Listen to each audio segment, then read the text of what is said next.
भारत के सभी राजनेताओं, स्वामियों, धर्मगुरुओं और शंकराचार्यों को मुसलमान धर्म के प्रवक्ता डॉक्टर जाकिर नायक की खुली चुनौती। ये चैलेंज है, कोई भी शख्स हिंदुस्तान में हो, मिनिस्टर हों दो, कोई भी स्वामी हों दो, कोई भी शंकराचार्य हों दो, इंशाअल्लाह मैं तालिब इल्म हूँ इस्लाम और दीगर मज़हब का। मैं तस्लीम करता हूँ कि डिबेट होना चाहिए, मैं उनसे डिस्कशन करता हूँ। अगर मुझे गलत साबित करो, मैं बदलने को तैयार हूँ। ये मुसलमान की जबान है, हम जब जबान देते हैं उसका पालन करते हैं। संत रामपाल जी महाराज ने स्वीकार की मुस्लिम धर्म प्रवक्ता डॉक्टर जाकिर नायक की चुनौती। मुस्लिम धर्म प्रवक्ता डॉक्टर जाकिर नायक हैं दादर आमंत्रित, जब चाहे कर सकते हैं संत रामपाल जी महाराज के साथ ज्ञान चर्चा। डॉक्टर जाकिर नायक के इस चैलेंज को स्वीकार करता हूं, लेकिन अपने उस वायदे को याद रखना जिसमें कहा है कि जो मुझे झूठा सिद्ध कर देगा, गलत सिद्ध कर देगा, मैं अपने आप को बदल लूँगा। चैलेंज आपको 10 पॉइंटों पर झूठा कर दूंगा सिद्ध, और कभी भी आकर के वो आध्यात्मिक ज्ञान चर्चा कर सकते।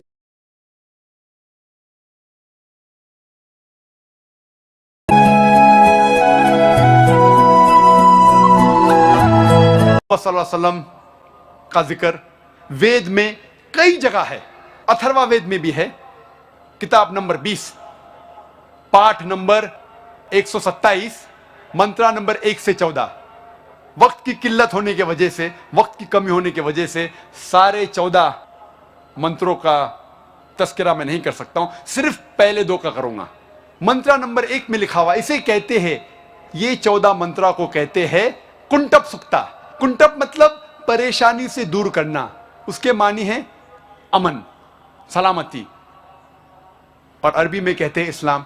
कुंटप सुक्ता के मानी है, और एक मानी है hidden glands in the abdomen, और इसके मानी भविष्य में लोग को पता चलेंगे, अभी नहीं पता। कुंटप सुक्ता में अथर्वा वेद किताब नंबर 20 पाठ नंबर 127 मंत्रा नंबर 1 में लिखा है, नरशंसा आएगा, कौरमा आएगा, और उसके 60,000 दुश्मन होंगे। मंत्र नंबर 1 में लिखा है, आएगा एक ऋषि जो है नरशंसा, कौरमा, उसके 60,000 दुश्मन होंगे। मंत्र नंबर 2 में लिखा है, वो ऋषि ऊंट चलाकर आएगा। मंत्र नंबर 1 में कहा गया है, उसका नाम होगा नरशंसा। नरशंसा संस्कृत लफ्ज है जिसके मानिए नर, नर मानिए आदमी, शंसा मतलब प्रशंसा, तारीफ करना, वो आदमी जो तारीफ के लायक है। और अगर हम अरबी में तर्जुमा करते हैं, हम कहेंगे मोहम्मद सल्लल्लाहु अलैहि वसल्लम, और मोहम्मद सल्लल्लाहु अलैहि वसल्लम नाम था आखिरी पैगंबर का, उसका तर्जुमा हिंदी में करते हैं तो हो जाता है तारीफ के लायक, वो आदमी जो तारीफ के लायक है।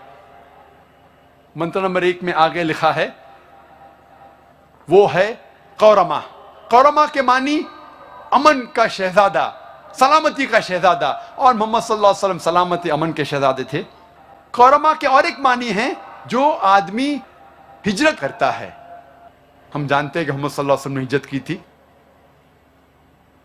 और मंत्रा 1 में भी लिखा है कि उसके 60,000, तकरीबन 60,000 दुश्मन होंगे। और हम जानते हैं, तारीख कहती है कि मोहम्मद सल्लल्लाहु अलैहि वसल्लम के दुश्मन तकरीबन 60,000 थे, जो मक्का की आबादी थी, जो मोहम्मद सल्लल्लाहु अलैहि वसल्लम के खिलाफ थे शुरू में।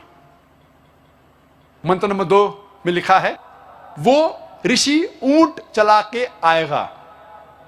कोई भी ब्राह्मण कभी भी ऊंट नहीं चलाएगा। क्यों?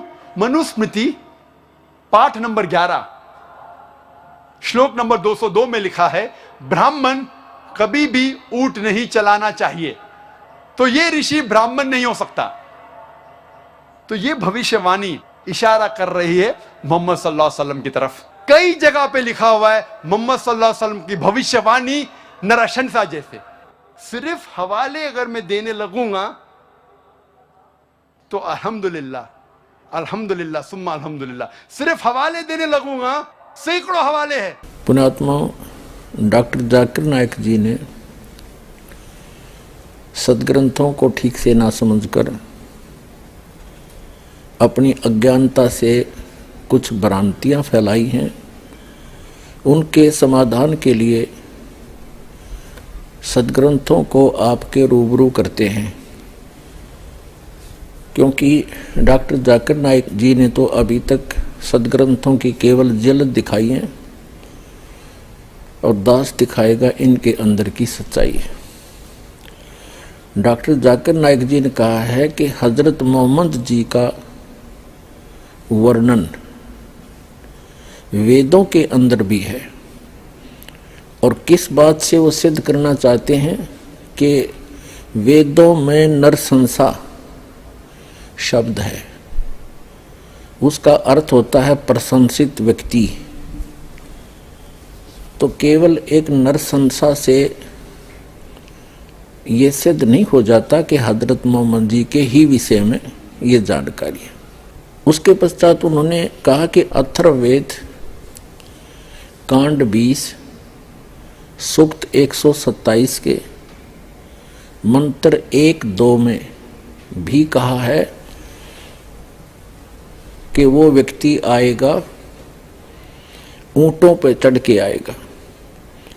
तो हजरत मोहम्मद जी ऊंटों पर ही चला करते थे।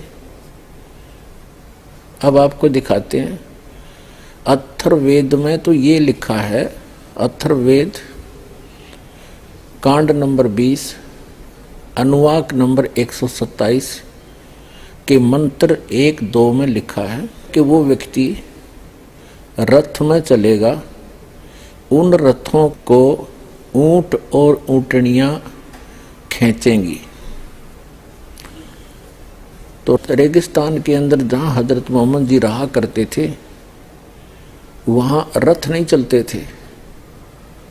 इससे सिद्ध है कि ये प्रकरण हजरत मोहम्मद जी के विषय में नहीं है। देखिएगा, ये देखिएगा अथर्ववेद विषम कांड, विषम माने 20वां, और सूक्त 127 इसका मंत्र नंबर 1 है। ये देखिएगा, हे मनुष्यों, यह है आदर से सुनो, नरसंशय मनुष्यों में प्रशंसा वाला पुरुष बड़ाई किया जाएगा। हे पृथ्वी पर रमण करने वाले राजन, 60,000 और 90 और अनेक दानों को इंसकों के फेंकने वाले वीरों के बीच हम पाते। इसका अर्थ ये है।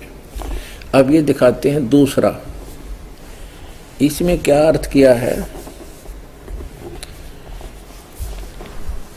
इसका अर्थ इन्होंने किया ये है कि जिस राजा के रथ को ले चलने वाले शीघ्रगामी जुते हुए ऊंटनियों सहित, ये रथ के विषय में है, रथ के विषय में ऊंटनियों सहित 2 बार 10 यानी 10-10 20 ऊंट उन्मत्त मनुष्य के ऊंचे पद का अपमान करते हैं।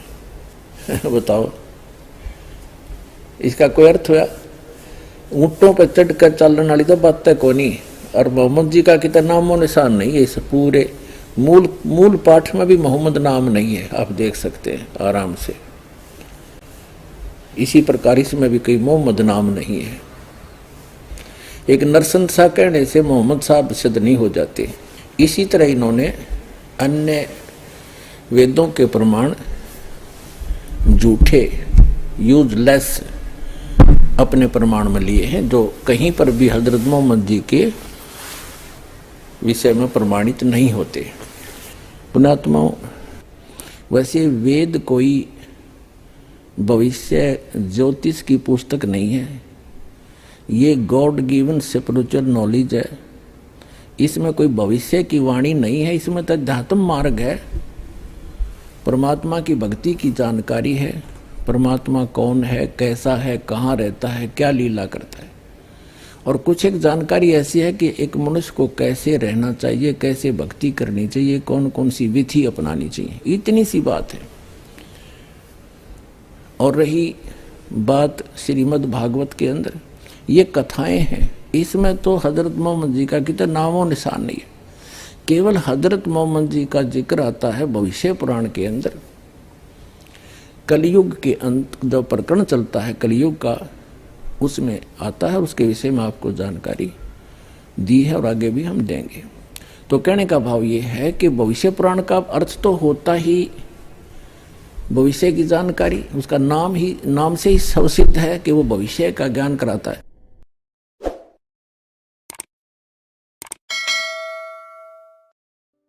सदगुरुदेव जी की जय।